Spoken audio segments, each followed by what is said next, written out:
Thanks for joining me today. We're going to talk about what it takes to do breakthrough product innovation and take a peek under the hood of some genre-defining blockbuster hits. We'll start with an introduction, then reveal the 5 key shifts that set you up for breakthrough innovation, and close with 3 smart shortcuts you can use right away to supercharge your early product development. If you're an entrepreneur, an innovator, or a maker, you already know that everything starts with a hunch, an exciting idea to explore, a hot area to pursue, a vision for a product, game, app, device, something you're itching to build. But until you've developed and tested it, your idea is only a hypothesis. How do you know if today's idea is the right one to pursue? What markers can guide your way as you explore and shape your ideas? I'm Amy Jo Kim, game and product designer. I specialize in early stage innovation. At ShuffleBrain, I've had the pleasure of working with many great companies and teams, all trying to build something innovative and new. Some were more successful than others. A handful of my early stage clients went on to become massive genre-defining hits. What set these breakthrough innovations apart? Can we identify habits and behaviors that reliably lead to better, faster, smarter innovation? I think we can.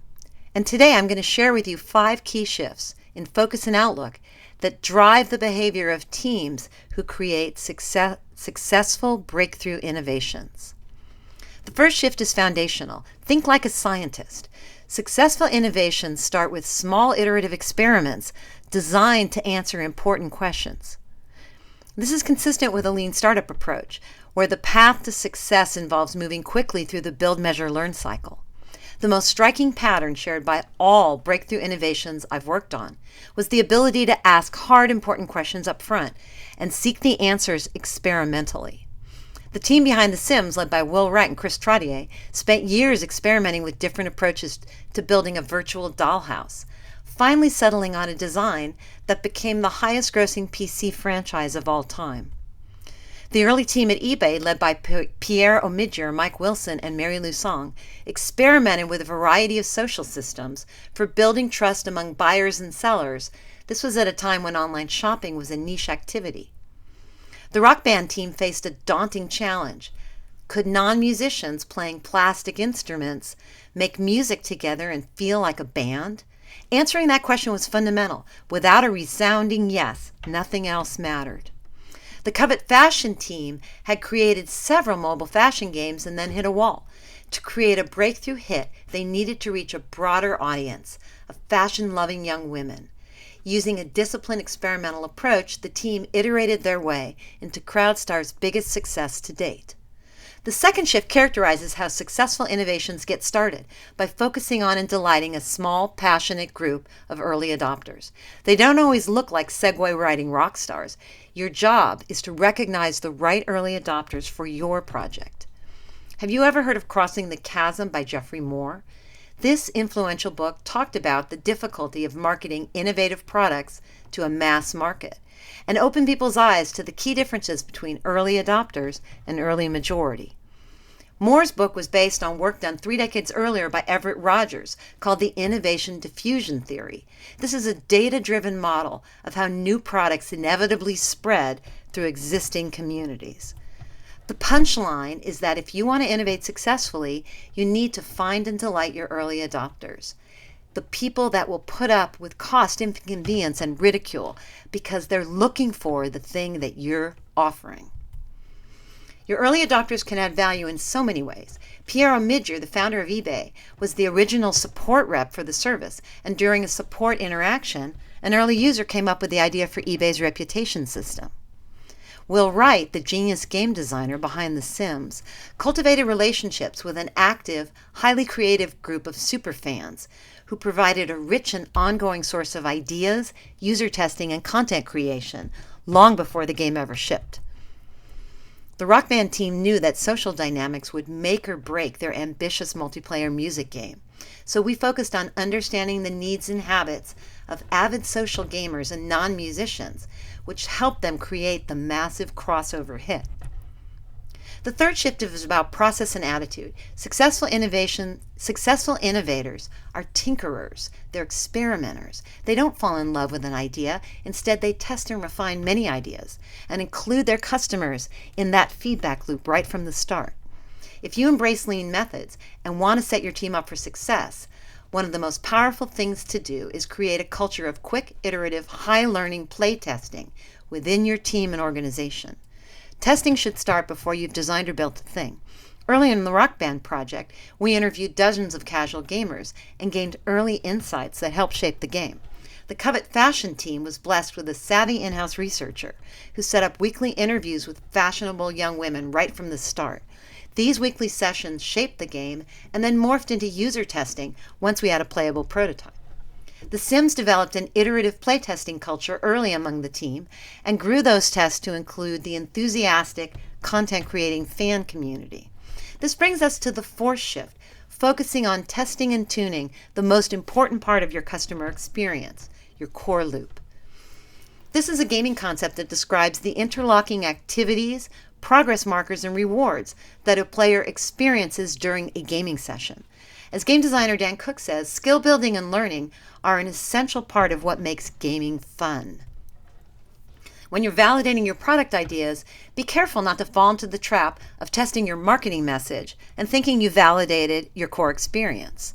A fake landing page is great for helping you shape your message, but it's not going to help you shape or test your core experience. Neither will an operant conditioning loop, such as the habit loop from the Power of Habit or the hooked model. These get you closer to a core loop because they're based on feedback and rewards. But what's missing is any notion of skill building or empowerment. Skinner boxes and operant conditioning loops can shape behavior, but they won't lead to long-term engagement, and they will never result in player delight. For that, you need skill building. People enjoy getting better at something they care about. The process of learning and mastery is what's deeply and intrinsically motivating. To create a robust core loop, then, combine compelling feedback with the skill-building power of games. Create repeatable, engaging activities that are triggered by an existing urge or need. Build a feedback loop that promotes learning and skill building. Close that loop by giving people compelling, meaningful reasons to come back and cues to remind them. Breakthrough innovations spend lots of time up front getting that core loop right. The Rock Band team, for example, created a war room for prototyping and testing early versions of the game. Didn't add features and polish until the feel of that early play really rocked. The Covet fashion team experimented with a number of core loops, tweaking and iterating until they found that right combination of features and systems that delighted the early adopters. The fifth shift builds on the previous ones and is directly connected to building long-term engagement. Teams who produce breakthrough innovations know the importance of early adopters and then go beyond that to co-create with them, empower them, learn from them, leverage their skills, knowledge, and passions. You can engage all of your customers with progressive skill building, but you can encourage and retain your best customers, your early adopters, enthusiasts, passionate advocates, by giving them tools, powers, and the rewards of mastery. In true eBay fashion, the idea for the STAR system came from a group of early power sellers who wanted a shorthand way to communicate trustworthiness to potential buyers.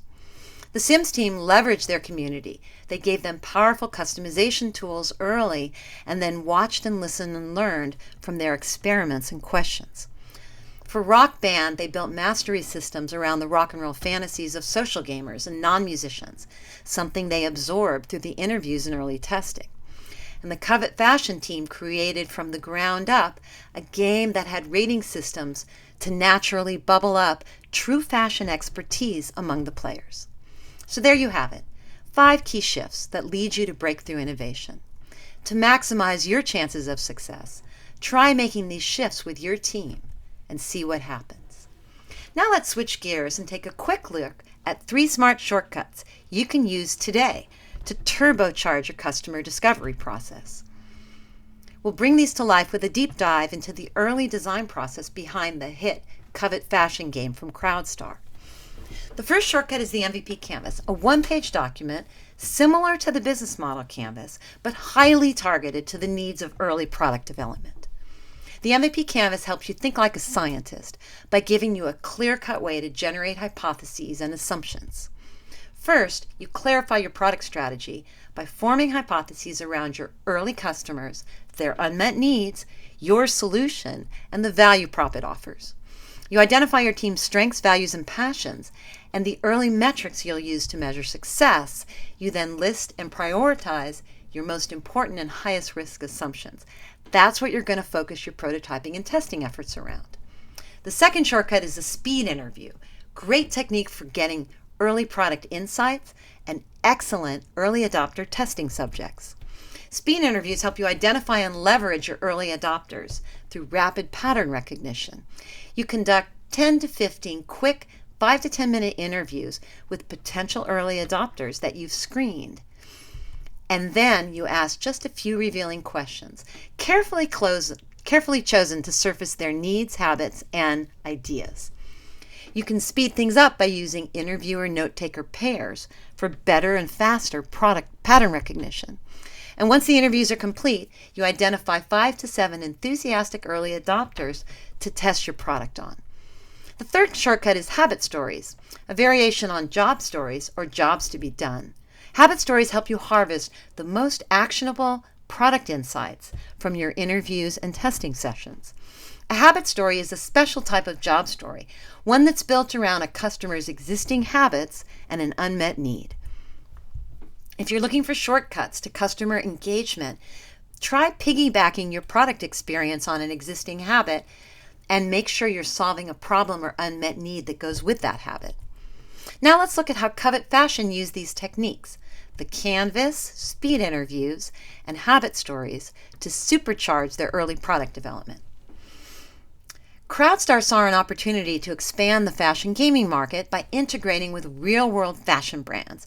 Our initial strategy involved letting fashion gamers play dress-up with these real-world brands and get advice from a well-known celebrity stylist.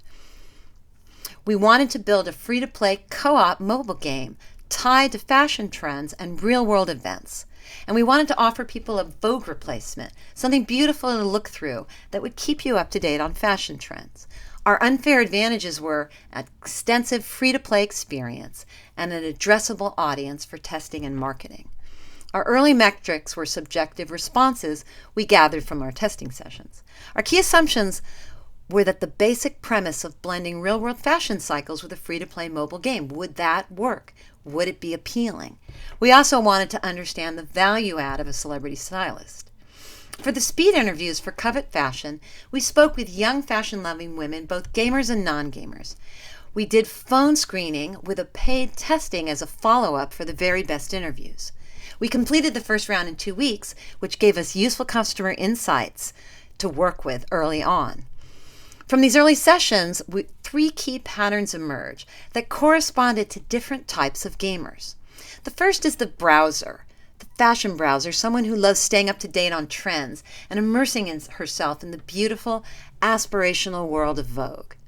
We translated these insights into design decisions by creating a habit story around her existing habit. The second pattern we identified is the co-creator, someone who likes to dress, shop, and primp in co-op mode with a buddy. Writing her habit story helped us see the need for a shared closet, which became a key feature of the finished game. The third pattern we identified was the Armchair Stylist, someone who's very opinionated about fashion and loves to tell other people how to dress. Her habit story helped us get inside the mindset of a wannabe stylist and create the in-game rating system to empower and highlight these people. We updated our MVP canvas to reflect what we learned. Our hypotheses were largely confirmed, tweaked the age targets a bit. The free-to-play game we'd envisioned looked like it could be a big hit, particularly with young women who own smartphones and tablets. We validated our initial assumptions and then generated new assumptions to guide our next round of testing. And that's how a solid start in low-fidelity, high-learning playtesting helped CrowdStar create their largest hit to date. Now that you see how these ideas work, go try them out. Try out these shortcuts and techniques for yourself. You can click anywhere on this slide or go to mvpdesignhacks.com/shortcuts to get all of these and try them out. If you and your team aspire to create an innovative product, If you're working within an entrepreneurial organization that supports fast-moving, iterative innovation, if you're eager to learn shortcuts and best practices and smart ways to get further faster, if you can focus on turbocharging your customer discovery for a few weeks, then check out MVP Design Hacks, our 4-week programs for teams and leaders who want to turbocharge their customer discovery with game design smarts. We'd love to see you get amazing results, as these other startup founders have done with our program. We're very proud of the entrepreneurs we've helped. We'd like to do the same for you. So if you're ready to turbocharge your customer discovery, let's set up a short complimentary coaching session. I'll answer your questions, discuss your project, and together we'll decide if MVP Design Hacks is right for you.